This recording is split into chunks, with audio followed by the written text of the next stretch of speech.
ওই দিনে আমরা সকলে শিরে প্রতিষ্ঠিত হই। ভিক্ষু সংঘের কাছ থেকে আমরা ভগবান বুদ্ধের মুখনিসৃত বাণী শ্রবণ করি। আমরা অষ্টশীল তৃষ্ণা সহ পঞ্চশীলে প্রতিষ্ঠিত হই। এরপর আমরা ধ্যান অনুশীলন করি। এই দিনে শুধুমাত্র আমরা কুশল কর্ম সম্পাদন করে থাকি। কোন প্রকার অকুশল যাতে আমাদের মনের মধ্যে প্রবেশ করতে না পারে সেভাবে আমরা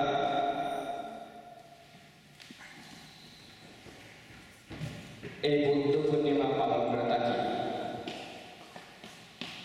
আপনারা অন্য ধর্মে দেখেন, তাদের ধর্ম নামে প্রাণী হত্যা হয়। বিভিন্ন ধর্মের মধ্যে আছে, কিন্তু আমাদের হিন্দু ধর্মে কি বলছে?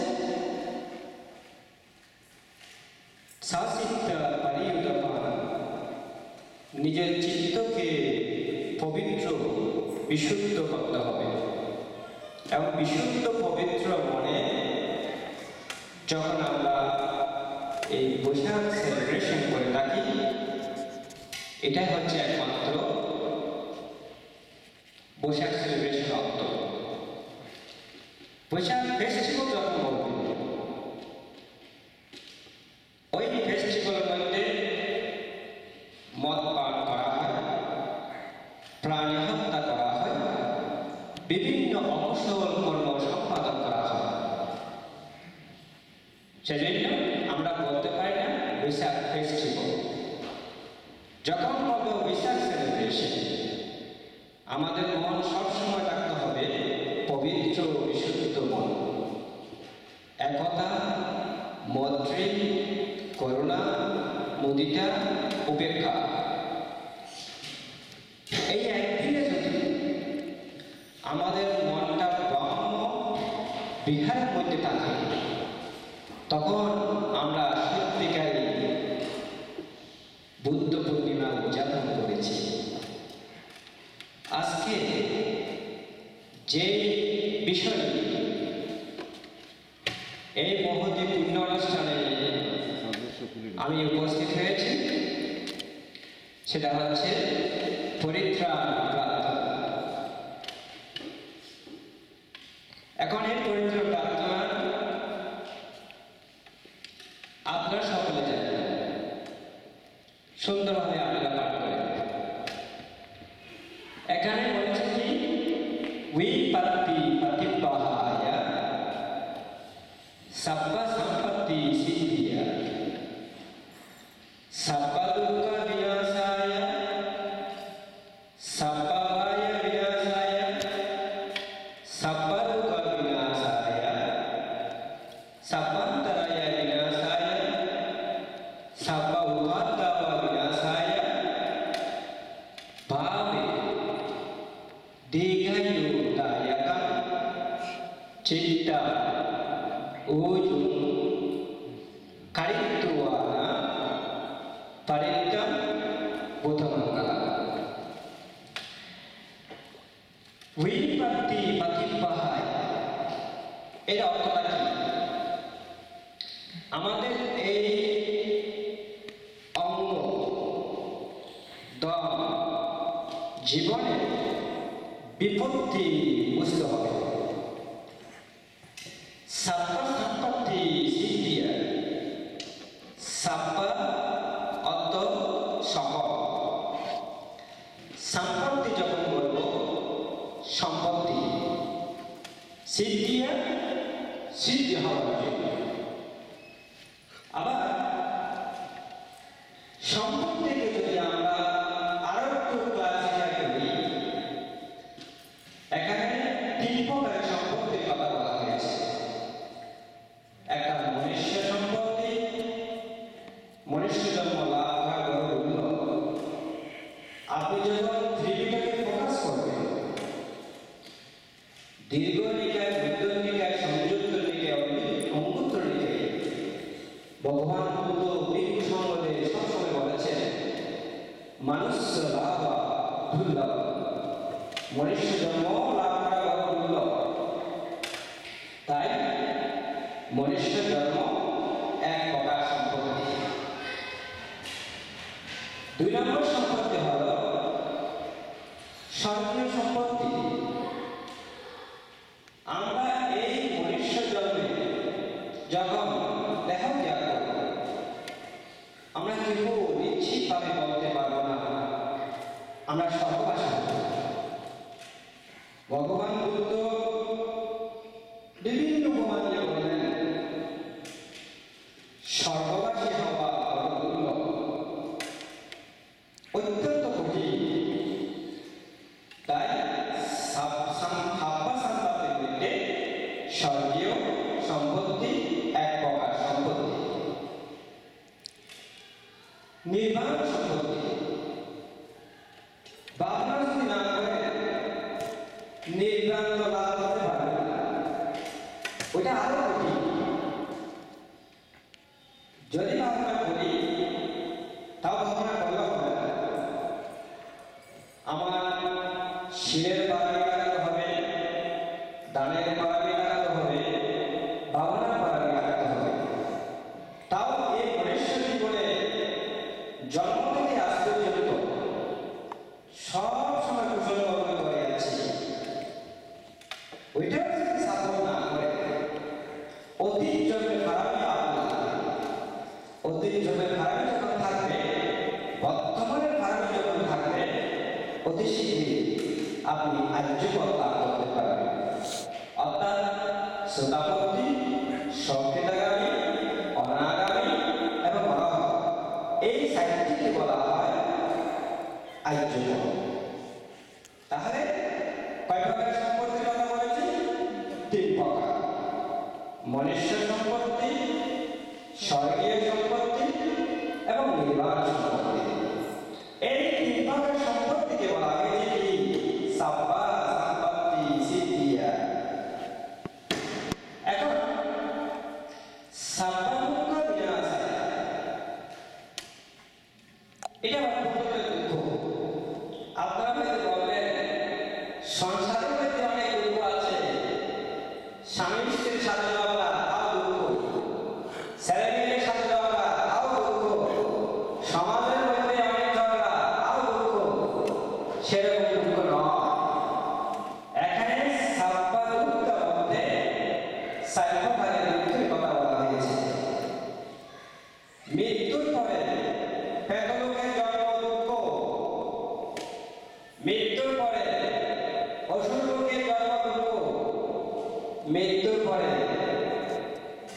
নরক লোকে জন্ম দুঃখ, আবার মৃত্যুর পরে আরেকটা কি? তির্যক লোকে জন্মগ্রহণ করা দুঃখ। এই 4 উপায়ে জন্ম না হওয়ার জন্য সাব্বা দুঃখ বিনাশায়, সাব্বা বিনাশায়। আবার একটা সুন্দর উপায়, 25 প্রকারের উপায়ের কথা উল্লেখ করেছেন। 1 নম্বর, জ্ঞান বিনাশ জনিত উপায়। 2, রোগ উপায়। 3, সম্পদ হারানোর উপায়। 4, চরিত্র হারানোর উপায়। 5, সম্পদৃষ্টি হারানোর উপায়। 6, জন্মজনিত ভয়। 7, বিদ্যুতের ভয়। 8, অসুস্থতার ভয়। 9, মৃত্যুর ভয়। 10, রাজ ভয়। 11, চোরের ভয়। 12, অগ্নি ভয়। 13, জল ভয়। 14, নিজেকে ঘৃণার ভয়। 15, পরকে ঘৃণার ভয়। 16, দণ্ডাঘাত ভয়। 17, দুর্ভাগ্য ভয়। 18,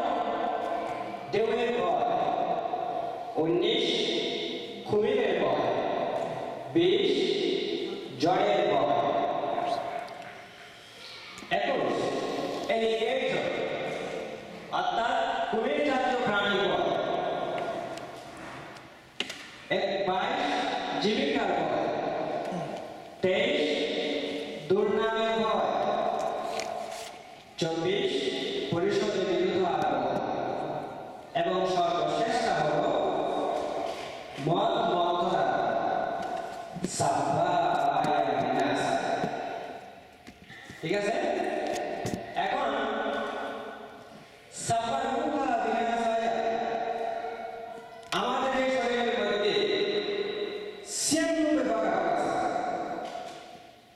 96 ভাগ রোগের কথা বলেছে। ক্ষুদ্র নিকায়ের মহানির্দেশ গ্রন্থানুসারে মানুষের শরীরে 96 ভাগ রোগ আছে। 1 নম্বর চক্ষু রোগ, 2 কর্ণ রোগ, 3 জিহ্বা রোগ, 5 চর্ম রোগ, 6 শির রোগ, 7 বহিঃকণ্ড রোগ, 8 মুখ রোগ, 9 দণ্ড রোগ, 10 কফ বা কাশি রোগ, 11 বহির্নাসিকা রোগ, 12 দাহ, 13 জ্বর, 14 অজীর্ণ রোগ, 15 মূর্ছা, 16 ডায়রিয়া, 17 শোল, 18 কলেরা, 19 কুষ্ঠ, 20 বিষফোড়া, 21 শ্বেতকুষ্ঠ, 22 হাঁপানি, 23 দাঁত, 24 চুলকানি, 25 ক্ষুদ্র ফোড়া, 26 নখ দ্বারা আচ্ছাদিত স্থানে জল নির্গত হল, 27 বড় পিণ্ড, 28 রক্তপিত্ত, 29 ডায়াবেটিস, 30 অষ্টম, 31 ব্রণ, 32 বগল।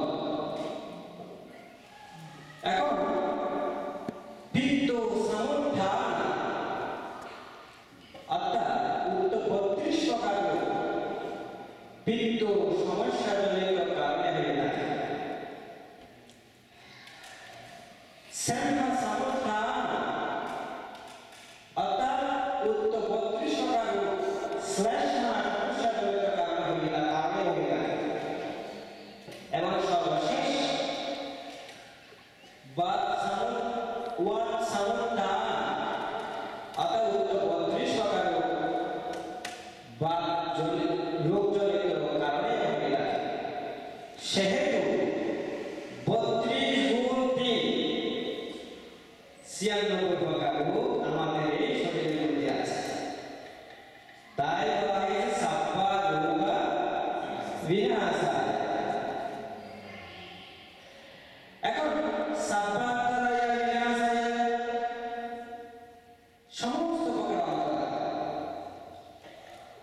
এখন কোন অন্তরায় আপনি টাকা ইনকাম করছেন, টাকা ইনকাম করলে থাকে এদিকে ইনকাম করে ওদিকে চলে যায়, এটা একটা অন্তরায়। স্বামী থেকে অসুখ হল, স্বামী যখন ভালো হলো আবার স্ত্রী অসুস্থ হয়ে পড়লেন, এভাবে একজনের পর একজন বাইরে গেলাম, হঠাৎ অ্যাক্সিডেন্ট হয়ে মারা গেল। বিভিন্ন অন্তরায় সাব্বা সাব্বা উপাদায় ও বিনাশায় 16 প্রকার উপদ্রব আছে। সেই 16 প্রকার উপদ্রব কি কি? 1 দোষের অভিযুক্ত, 2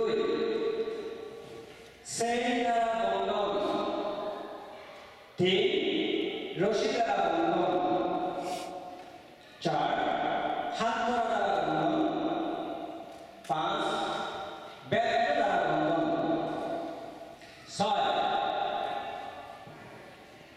লতা দ্বারা বন্ধন, 7 কারাগারে বন্ধন, 8 দেওয়াল বন্ধন, 9 গ্রাম্য বন্ধন, 10 থানা বন্ধন, 11 শহর বন্ধন, 12 রাষ্ট্রের বন্ধন, 13 জেলা বন্ধন, 14 বাসস্থান পরিবর্তন নিষেধাজ্ঞা, 15 ধনসম্পত্তি বাজেয়াপ্তকরণ, এবং সর্বশেষ তা হল দুঃখ ধর্ম ঐশ্বর্যজনিত সুখী। এটাকে বলা হয় কি সাব্বা উপাধ্যায়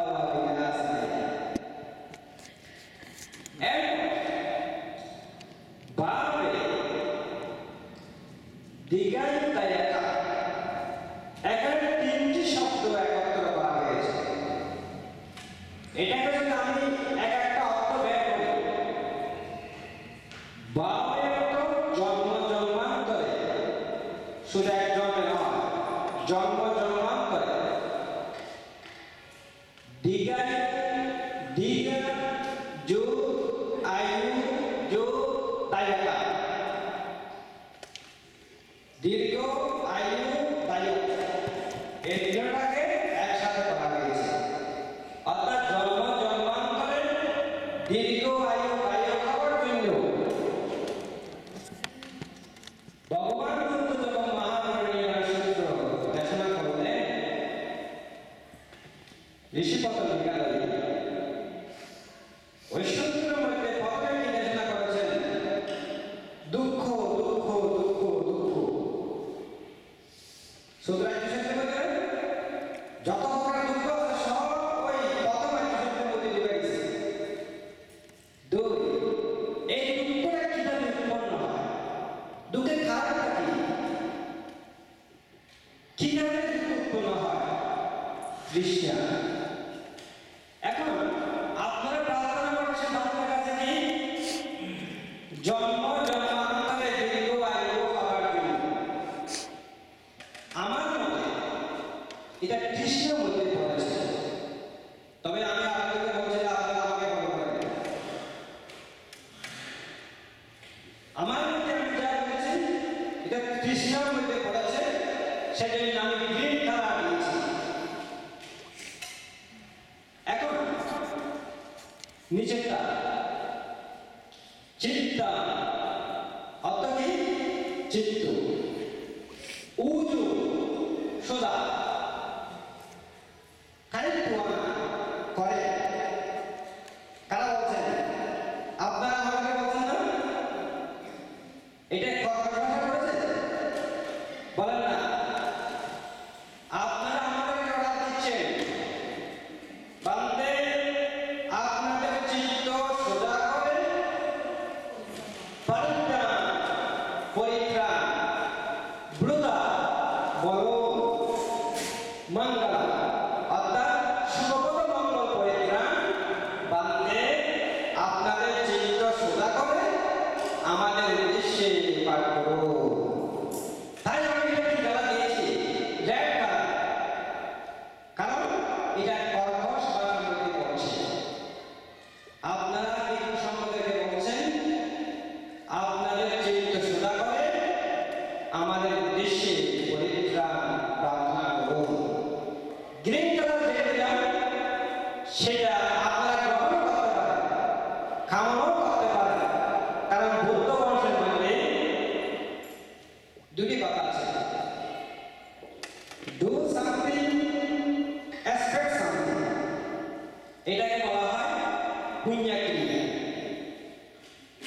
যখন আপনি মেন্টাল ডেভেলপমেন্ট করবেন, ওইটার মধ্যে কিন্তু আপনি আশা করতে পারেন আপনার মেন্টাল মনকে সবসময় ডেভেলপ করতে রাখবেন ভাবনার মধ্যে।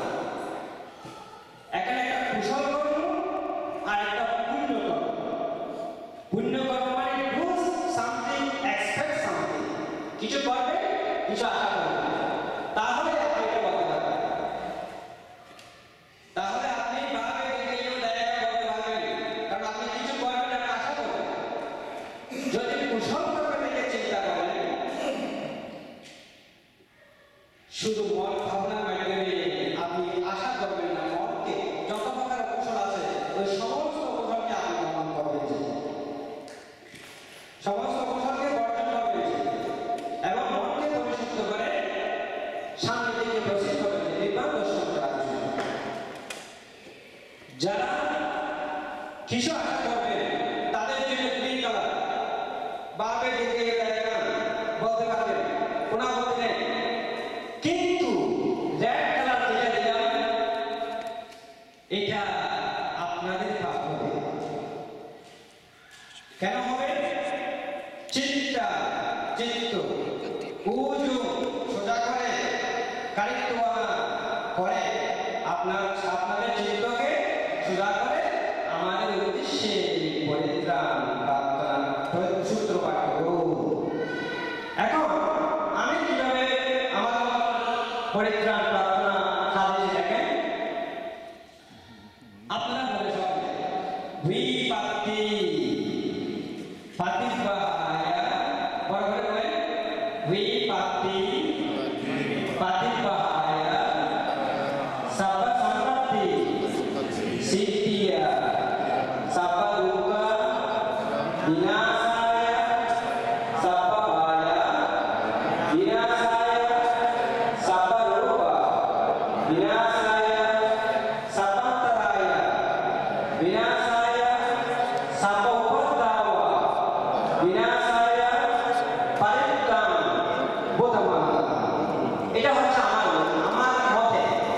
আমার মতে আমি এটাই লাইক করি এবং আমার মতে এটা আমি বলার জন্য আপনাদেরকে বলবো। বারোর দিকেও যদি বলতে চান বলতে পারবেন, কিন্তু রেড কালারটা নয়, চিত্তান উজু কারিত্বনা নয়, আপনাদের ভাবতে হবে। তো এই হলো আজকের আমার সঙ্গে আলোচনা, বুঝছেন? এখন আমার সঙ্গে আলোচনা আর দিকে না করে আজকে আপনাদের যে বিভিন্ন রাশি সঞ্চিত হয়েছে সঠিক 2 মিনিট পরে এবং অটোমেটিক মনে আমার ব্রাহ্মণ ছাত্রের জীবনে সঞ্চিত দানময় পূর্ণ সেবাময় পূর্ণ পজ করবো। এবং ভাবনাময় পূর্ণ রাশি জগতের